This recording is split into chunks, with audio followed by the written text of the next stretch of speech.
सकाळी संध्याकाळ स्वामी समर्थांची सेवा करायची. बघा हे दोन्ही खडे सिंथेटिक आहेत. तुम्ही लॅबमध्ये चेक करून तुम्हाला सर्टिफिकेट पण मिळेल. तुम्ही बिंदास चेक करा. पण मला हे म्हणणं असतं की तुम्ही तो तांत्रिक होता का? हां, त्या टाईपचे दोन्ही होते. नाथपंथ. नाथपंथी. अच्छा.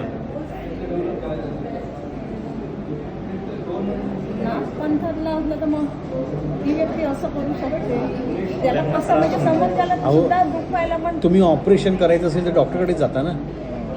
कोणाकडे पण जाऊन करता का? नाही ना. मग रत्न घेताय ना, रत्न पारखीकडेच गेलं पाहिजे. कोणाकडनंही घेऊन चालणार नाही. हे लक्षात घ्या आधी.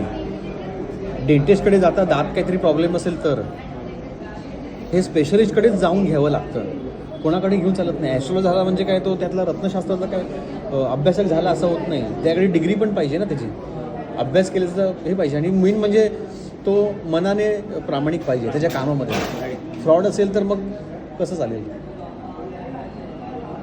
आता एखाद्या व्यक्तीला लालच असेल ना, तर तो लालचीमध्ये करतो ह्या गोष्टी.